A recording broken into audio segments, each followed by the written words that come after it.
What's going on? It's another Robo Rider review, and today we're looking at Terminator Dark Fate. It's the latest installment in the Terminator franchise. Came out on Friday. I got a chance to see it this weekend, and as we always do, we're gonna check it out. First, I'll give you my pros, then my cons, and then my final grade. So, my pros for the movie were, first and foremost, like the effects. I like the visual look of it. The effect work, especially with some of the things they had to do as far as, with time travel and stuff like that. With, actors' faces being, digitally, transposed onto other body doubles. And then also doing like an aging thing, like for, no spoilers, but for, a scene in the very beginning with a younger Arnold, a younger Edward Furlong than he is right now. And I thought it looked really well. Like, you couldn't tell me that wasn't a 15, 16-year-old Edward Furlong that they had brought, like, in a time machine to do this part real quick. So, I thought that was really good. And then all the action sequences, I thought the effects in those were really good. Like, this reminded me a lot of the earlier movies, like 2 and maybe 3, better than 3, and I'll get into that later. But like those type of effects that really made the movie worth watching and brought you into it. Also, I thought the acting was good from a lot of the cast, especially Linda Hamilton. I thought as Sarah Connor, she was completely a badass. Like, she was kicking ass and taking names this whole movie.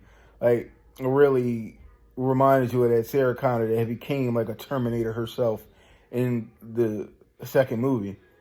Also, I thought Arnold gave a really good performance. This was a really good acting performance from Arnold Schwarzenegger, from his perspective of, his take on the Terminator this time, because it's completely different than anything we've really seen thus far in the franchise, as far as where he's coming from as the Terminator. And this one, I thought he gave a really great performance, and it was a really great ending. It's a touching ending that, it kind of pulls at you like the one from Terminator 2 pulled at you, sans the thumbs up or whatever. But I thought that was really good. Those two were really good. Now, the new pretty much main focus of the films now was a character by the name of Danny Ramos that was played by Natalia Reyes.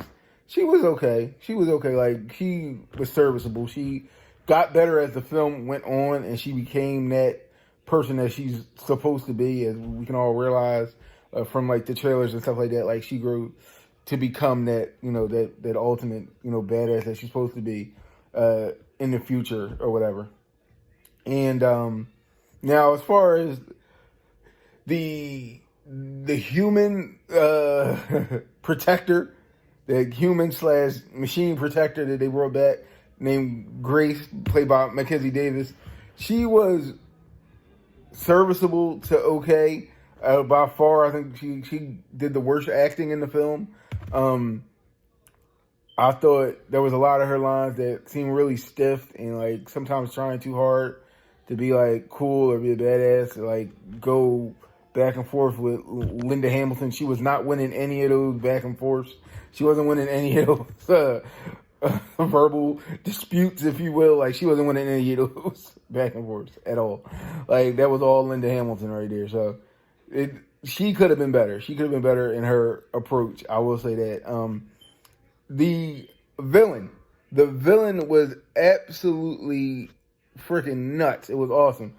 I think Gabrielle Luna, who played the Rev 9, which is this new prototype Terminator type machine that can...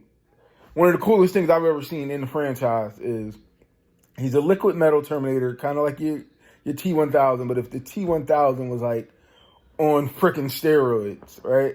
Like, he had this power, like, where he could actually separate himself into two. It would be that liquid metal part that was, what you saw on the outside, that facade. And then also the metal endoskeleton was an additional thing that worked, autonomously with the other part, which was like, you 1 minute you think you fighting just the one Terminator, now there's two, and you got to deal with that. So it definitely upped the ante as far as what our heroes, what our protagonists had to go through. So I really like that. He was really, really charismatic. On the lines of Robert Patrick from Judgment Day, like being like charismatic, blending in, being somebody who you would think was just a normal person. Like you buy him just infiltrating and being one of many people, and then finding out it's a freaking killer robot. Like you buy that from him because he was that good in the role. Like you buy him being this guy that could like not stand out in the crowd, but yet be this cold-blooded, like no remorse machine. So I thought he was really good in that aspect. I thought he was really good in his part, just overall everything he did, the way he fought, how menacing he was. So props to Gabriel Luna, another one of the better acting jobs in this movie as the Rev 9 Terminator. Also, I love the music. They brought back that original theme a lot. They also brought back like Arnie's theme from like the first two movies, especially like the second movie. Like you're hearing that music when he was on camera, which was really great for nostalgia. And I thought they did a good job with that. And a lot of the other movies, like you almost didn't hear the theme at all. And you're like, this is the Terminator movie. Give me my Terminator music. But this did a good job of bringing that in, bringing that back. So props to them for that, making sure that iconic music was in this and a part of the score. My final pro would be the pacing. I thought there was a lot of action. It kept going. There wasn't really a whole lot of lulls in it where like there was a bunch of sitting around and talking. I mean, there was some, but it wasn't like so much that it made you bored or you got out of it. For me, I loved, how fast it kept going and how something was always happening and how they were moving from like set piece to set piece to set piece and something else was happening. This is a great chase movie, like the second one was, and better than the third one tried to be as a chase movie. This is a chase movie. Like, this is how you Terminator. From now on, that's how you Terminate. Like, this is the way the Terminator movie should go, like the first and second one, where they were chase movies. That they were running from this thing, but at the same time trying to figure out how can they stop it. Like, that's the way it should go. Like, those other movies, to me, the chases were all over the place and going back and forth and not really sustaining themselves, and this did a better job of doing that. But there are some cons, as there are with any movie. My cons for Terminator Dark Fate, I thought was like some of the story continuity. There were, plot holes aplenty, just because it is a time travel movie, and if you're paying attention, you notice certain things, like certain character relationships that they give you in the end and fulfill and let you know this is what's going to happen or what you could expect from these characters in the future. And if that's the case, stuff that happened before really makes no sense, or you wouldn't understand. Like the fact, like that the movie, they go into it,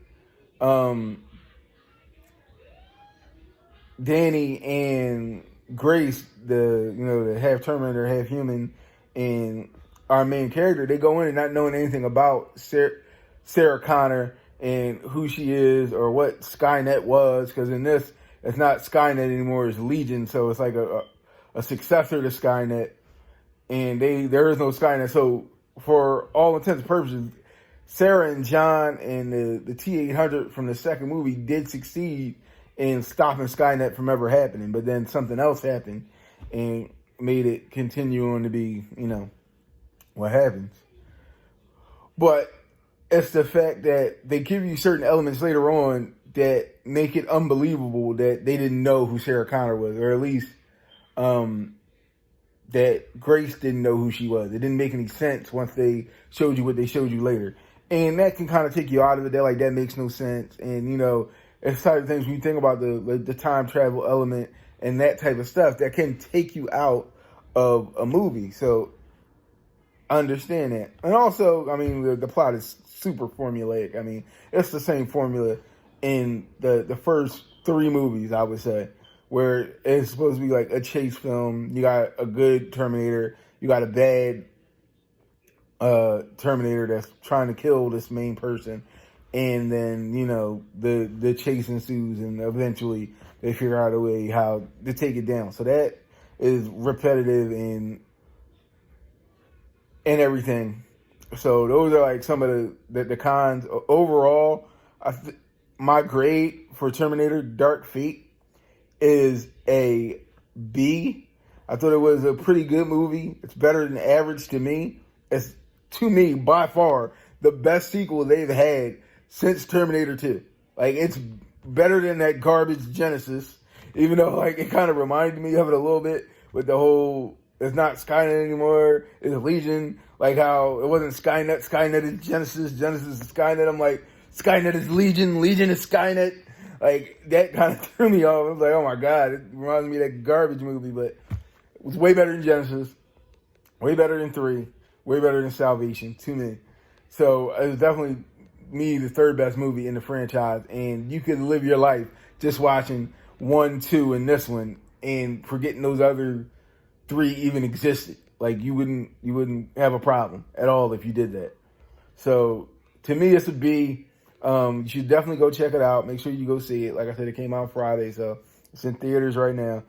Make sure you go see Terminator Dark Fate. And as always, I will see you in the theater.